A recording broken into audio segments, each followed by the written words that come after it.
Kita lanjut bahas BTTA Dunia Para Dewa episode 239. Oke lah, gak usah banyak mang, kita langsung masuk aja ke pembahasan.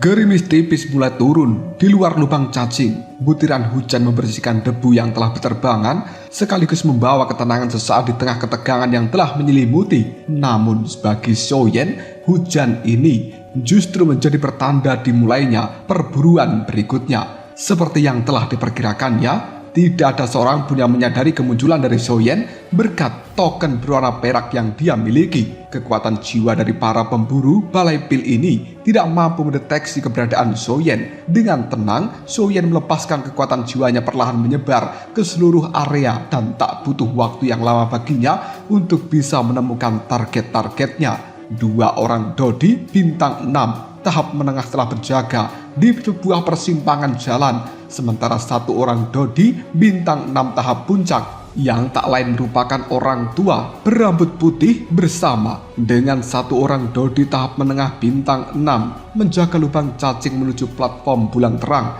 Mata Soyen pun menyipit, kesempatan untuk menyerang memang terbuka. Namun pengalaman panjang menghadapi kematian telah membuat dia segera mengurungkan niat impulsif tersebut. Jika mereka menyadari bahwa kekuatan jiwa mereka tak mampu mendeteksi diriku, maka mereka pasti akan selalu waspada. Dan Long Yi serta aku belum mampu melenyapkan 2 orang Dodi bintang 6 tahap menengah secara instan. Soyen pun tersenyum tipis, sepertinya dia harus menggunakan trik lama sekali lagi. Dengan langkah cepat, Soyen kembali memasuki klan Yao. Di depan gerbang, seorang penjaga menyapanya dengan ramah. "Tuan muda Soyen, bukankah kau baru saja pergi? Kenapa kau kembali lagi?" Soyen hanya tertawa canggung. "Aku melupakan sesuatu." Tak lama kemudian Soyen tiba di sebuah hutan kecil yang sangat sepi. Setelah memastikan tidak ada orang di tempat sekitar, cahaya keemasan muncul dari dalam pagoda emas. Long Yi pun kini telah keluar. "Kita di mana?" tanya Long Yi dengan wajah kebingungan. Soyen pun menjawabnya, "Di dalam klan Yao." Long Yi tampak heran. "Ayah, apakah kau ingin meminta bantuan?" Soyen pun menggelengkan kepalanya. "Kita hanya perlu menghabisi mereka satu persatu. Pertama, kita lenyapkan 2 orang yang berada di tahap menengah bintang 6 Dodi." Long Yi segera memahami maksud dari Soyen. "Apakah kita akan melakukan seperti sebelumnya?" Soyen menganggukkan kepalanya. "Benar." Mereka lalu menekan aura hingga tampak seperti kultivator di tahap akhir bintang 5 Dodi. Dengan penyamaran yang sempurna, keduanya kemudian berjalan santai keluar dari dalam klan Yao. 4 kekuatan jiwa segera menyapu tubuh dari Soyen, namun tak satu pun menemukan hal yang mencurigakan dari Soyen ini, membuat dia segera tersenyum tipis. "Santai saja Long Yi." Mereka kemudian berjalan menuju persimpangan jalan. Sambil berjalan itu, Soyen berkata pelan, "Awalnya aku mengira setelah mencapai bintang 6, menghadapi lawan di puncak bintang 6 tidak akan sulit. Tapi ternyata kita masih terlalu lemah." Long Yi menganggukkan kepalanya. Benar, pria paruh baya itu terlalu kuat. Apalagi pemimpinnya, si pria tua berambut putih. Soyen menghela nafas. "Kita berkembang terlalu cepat. Setelah ini kita harus mentampilkan kultivasi terlebih dahulu." Long Yi tampak frustasi. "Lalu bagaimana dengan balai pil dan juga aliansi bayangan?" Soyen memandang langit yang telah diguyur hujan. "Mundur sesaat bukan berarti kalah. Mereka mungkin masih mengira kita menggunakan bantuan orang lain, dan itu akan memberi kita cukup waktu." Tatapan mata Soyen perlahan berubah menjadi dingin. "Cepat atau lambat, semua hutang ini akan mereka bayar." Tak lama kemudian, 2 sosok di persimpangan mulai terlihat. Sementara itu, 2 pemburu dari balai pil berjaga, sama sekali tidak menyadari bahaya yang telah mendekat. Seorang pemuda berambut biru tiba-tiba mencibir. Dengan murid seperti ini, tidak heran klan Yao terus merosot. Sang pria berambut merah menganggukkan kepalanya tanda setuju. Benar, mereka hanya hidup dalam kejayaan di masa lalu. Namun di balik nada meremehkan ini tersimpan sebuah kegelisahan di wajah dari pria berambut biru dan juga pria berambut merah itu. Sang pria berambut biru kemudian berkata, "Kakak keempat dan juga kelima mati terlalu mudah. Orang bernama Soyen itu kurasa jauh lebih kuat daripada apa yang kita bayangkan. Sang pria berambut merah terdiam. Meskipun berusaha terlihat tenang, tapi keraguan mulai muncul di dalam hatinya. Sementara itu Soyen dan juga Long Yi terus melangkah santai. Wajah mereka tampak tenang, seolah hanya dua murid biasa yang sedang menjalankan tugas dari klan Yao. Padahal di balik senyuman dan juga percakapan ringan, dua pemburu sejati sedang mendekati mangsanya. Dan kali ini tak akan ada seorang pun yang berhasil melarikan diri. Gerimis masih turun perlahan di persimpangan jalan dekat dari klan Yao ini. Di tengah hujan tipis itu, dua anggota dari Balai Pil yang berambut merah dan juga berambut biru masih tetap berjaga sambil berbincang untuk mengusir kebosanan mereka. Sang pemuda berambut biru menenjakkan lidahnya. Terkadang aku berpikir mungkin lebih baik terlahir sebagai wanita cantik, tidak perlu bersusah payah seperti ini. Aku benar-benar iri dengan gadis Woli. Sang pria berambut merah kemudian berkata, "Apa yang kau katakan? Meskipun Woli dekat dengan tetua agung, dia tetap memperlakukan kita dengan baik, dan dia juga seorang alkemis tingkat ke-6. Kita tidak seharusnya membicarakan Woli seperti itu."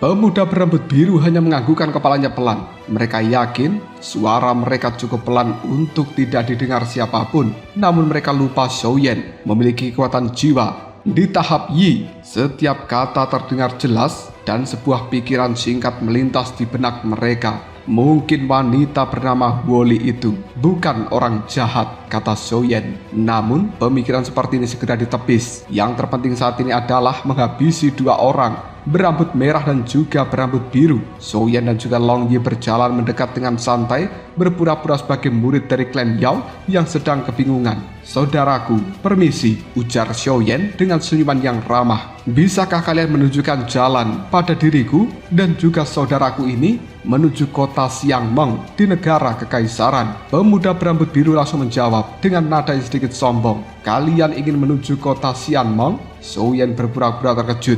"Iya. Memangnya ada apa?" Pemuda berbaju biru pun menimpali. "Perjalanan menuju kota Xiangmeng sangat berbahaya dan kekuatan kalian berdua masih bintang 5 Dodi. Sama artinya dengan cari kematian, tidak seperti kami yang berada di bintang 6 Dodi." Long Yi tiba-tiba menyipitkan matanya dan kemudian dirinya pun berkata, "Hanya tahap menengah bintang 6 Dodi saja. Tidak ada yang istimewa dari dirimu." Tepat pada saat itulah kekuatan petir emas meledak. Rambut emas Long Yi juga langsung berdiri tegak. Tombak petir kini telah muncul di tangannya dan kemudian energi petir berwarna emas telah memenuhi udara. Ekspresi kedua wajah dari pria berambut merah dan juga biru itu langsung berubah jelek. "Sial, kita tertipu." Namun semuanya sudah terlambat. Tombak emas milik Long Yi kini telah melesat lurus. Efek kelumpuhan dari energi petir telah memperlambat reaksi lawannya. Dalam sepersekian detik, tombak itu telah mengenai pemuda berambut biru. Dan pada saat yang bersamaan, pedang kuno api surgawi milik Soyen juga telah dikeluarkan. Dia memberikan tebasan kepada pria berambut merah. Namun sesuatu yang tak terduga terjadi. Pria berambut merah berhasil menghindar, tubuhnya bergerak dengan lincah. Sikunya menahan serangan dari Soyen. Barulah saat itu Soyen menyadari lawannya juga telah menggunakan energi petir. Tak heran efek kelumpuhan dari petir milik Long Yi tidak bekerja secara sempurna. Menyadari situasi buruk ini, pria berambut merah pun segera melarikan diri. Soyen matanya berubah dingin yang kemudian dia berkata, "Apakah kau berusaha untuk kabur?" Pagoda emas kini telah muncul di tangan dari Soyen. Long Yi kembali masuk ke dalam pagoda emas itu dan kemudian Soyen menghilang. Teknik angin tanpa jejak pun diaktifkan. Kecepatannya benar-benar seperti angin. Pria berambut merah mulai panik. Mustahil, dia tidak percaya bahwa Soyen mampu mengejarnya secepat itu. Dalam keputusasaan ini, dia membakar energi kehidupannya sendiri. Teknik rahasia penggabungan darah pun meningkatkan kecepatannya. Bersamaan dengan itu, api hantu yang berwarna hijau telah dilemparkan oleh pria berambut merah untuk menyerang Soyen. Namun Soyen sama sekali tidak berhenti. Segel api kini telah mengamuk dan kemudian api surgawi menyelimuti seluruh tubuh dari Soyen. Saat api hijau bertemu dengan api surgawi, maka api itu langsung lenyap tanpa bekas. Serangan terakhir dari lawannya pun gagal total, dan kali ini pedang kuno api surgawi telah sekali lagi diangkat tinggi-tinggi oleh Soyen. Dia pun berteriak, "Teknik pedang 1000 kaki tanpa bayangan." Pria berambut merah itu segera memanggil perisai yang berwarna perak terbuat dari petir. Kekuatan petir yang besar pun turun dari langit.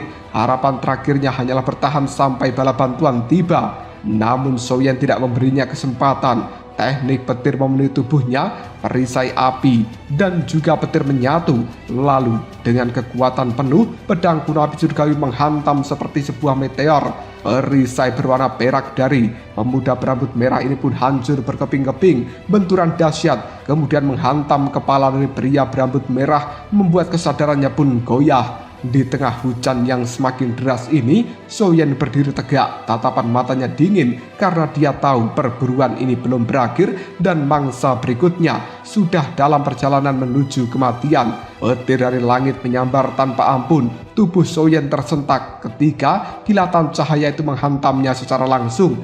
Meskipun teknik petir dan juga armor api miliknya berhasil meredam sebagian besar kekuatan sambaran petir tersebut, tapi sisa energi dari petir yang mengamuk masih mengenai tubuh dari Soyen.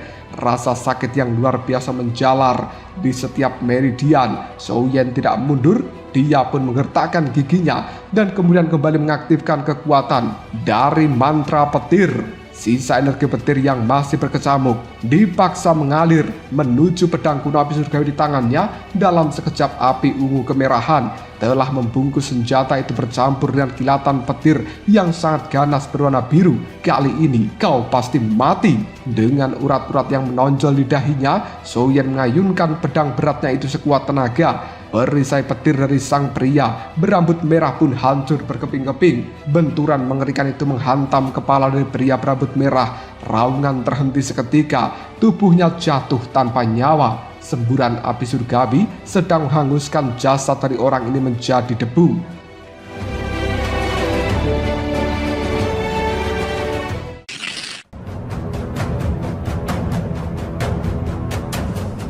Soyen kemudian mengambil cincin penyimpanannya, lalu menatap pada kejauhan. Sebuah siluet emas samar bergerak mendekat. Soyen pun tersenyum tipis di wajahnya. "Aku akan menunggumu di pulau terpencil." Siluet emas samar itu adalah Pak Tua berambut putih yang merupakan pemimpin dari orang-orang yang akan memburu Soyen ini. Tanpa membuang banyak waktu, Soyen mengaktifkan teknik angin tanpa jejak. Tubuh Soyen melesat menuju sebuah lubang cacing yang tidak jauh dari tempat ini. Tak lama setelah kepergiannya, seorang pria berambut putih berjubah emas dan juga seorang pria berjubah ungu yang tak lain adalah Rubah Api kini telah tiba di lokasi. Tatapan mata mereka tertuju pada abu yang masih berterbangan, tertiup angin dan juga hujan.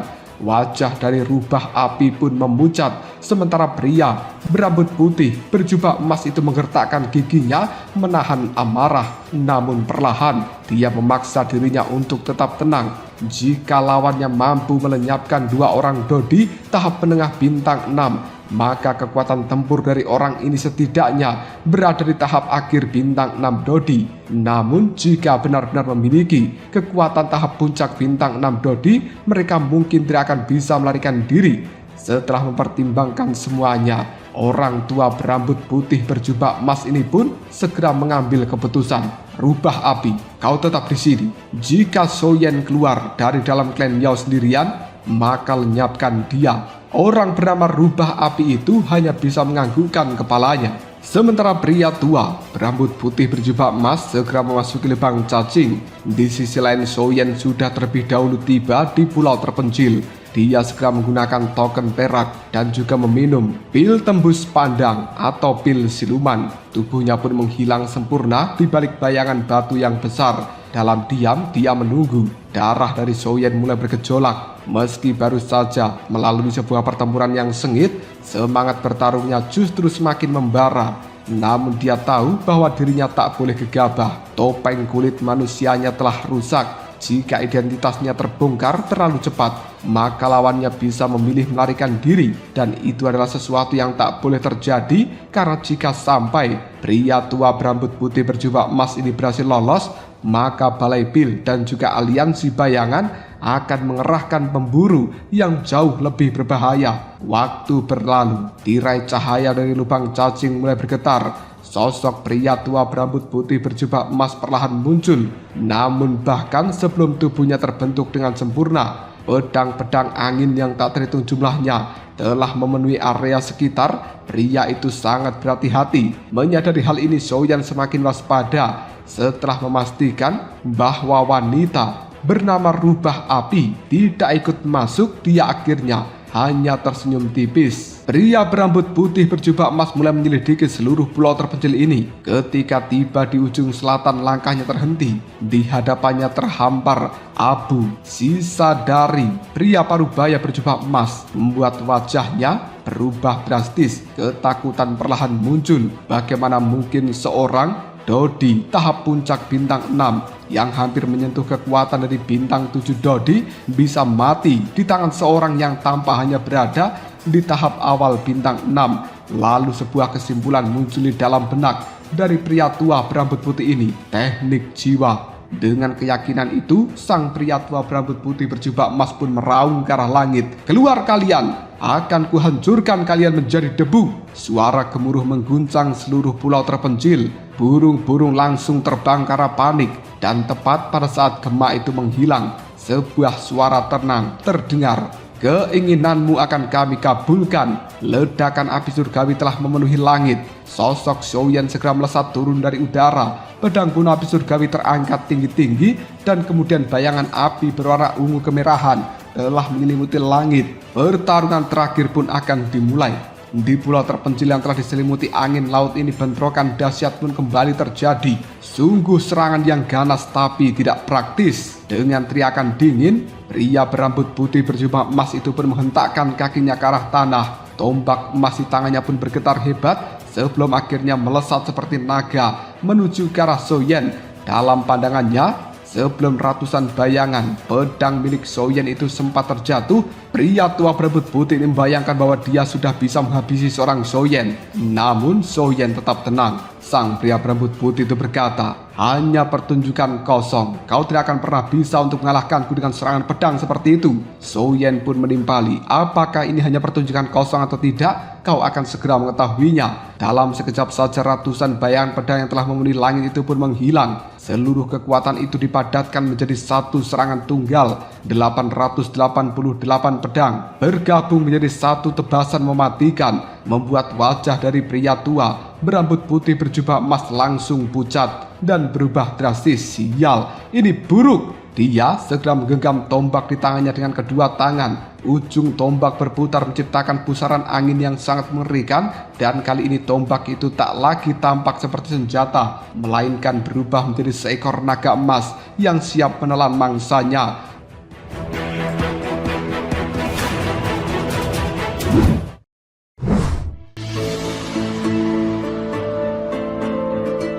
Ledakan dahsyat mengguncang seluruh pulau terpencil. Pedang raksasa dan juga tombak emas yang berubah menjadi naga pun saling berbenturan. Orang tua berjubah emas ini pun tersentak, tangannya mati rasa. Serangan lanjutan yang menjadi andalannya pun gagal dilancarkan. Dan lebih parahnya lagi, kekuatan benturan itu terus menghantam tubuhnya, memaksa dirinya mundur puluhan langkah. Tatapan mata Soyan berubah. Bagaimana mungkin seorang Dodi tahap awal bintang 6 bisa memiliki kekuatan seperti ini? Siapa sebenarnya pemuda ini? Pria tua berambut putih berjubah emas itu berkata, "Siapa kalian? Mengapa kalian menyerang orang-orang dari Balai Pil? Apakah kalian tidak takut terhadap pembalasan kami?" Namun Soyan tidak menjawab, karena pada saat itu dia sedang berjuang mengusir energi aneh dari tombak emas yang telah menghambat Douki di dalam tubuhnya. Melihat keheningan itu, sang pria tua berjubah emas semakin marah. Namun sesaat kemudian dia membeku. Api yang telah menyelimuti tubuh lawannya mulai memudar. Wajah yang selama ini tersembunyi perlahan terlihat. "Soyan?" Orang tua itu terkejut. "Tidak mungkin. 300 tahun yang lalu kau masih berada di puncak bintang 4. Bagaimana bisa sekarang kau mencapai tahap awal bintang 6 Dodi? Dan kenapa kekuatan jiwamu bahkan tak bisa aku deteksi? Soyen hanya tersenyum tipis. Apakah kau ingin tahu? Pria tua berjubah emas menganggukkan kepalanya. Rasa penasaran tengah mengalahkan kewaspadaannya. Senyuman Soyen pun berubah jadi dingin. Dasar bodoh. Dalam sekejap, dunia di sekitar pria tua berjubah emas itu pun menjadi sangat gelap. Di langit,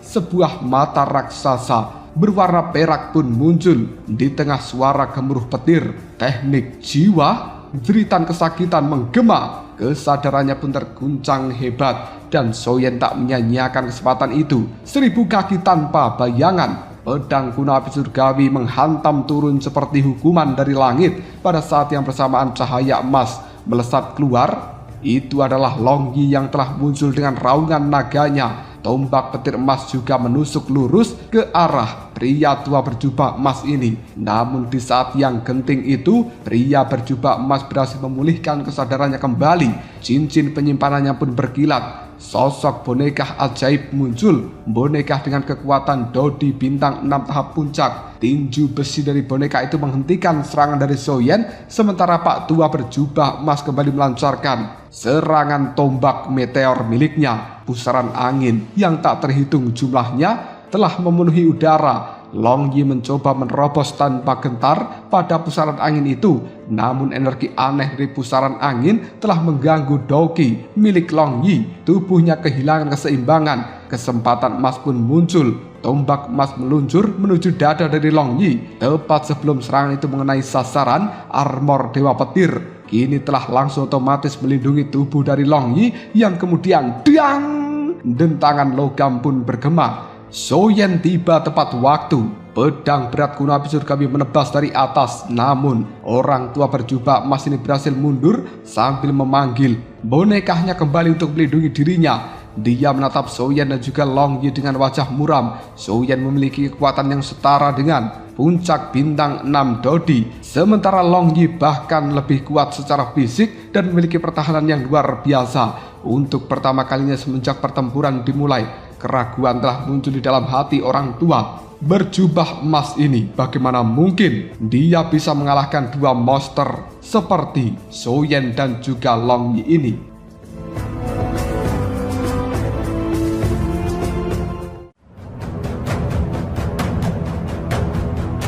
Lalu apakah yang akan terjadi selanjutnya? Mungkinkah Pak Tua berjubah emas ini akan benar-benar kalah di tangan Long Yi dan juga Soyen? Jika kalian penasaran, tunggu aja jawabannya di next video.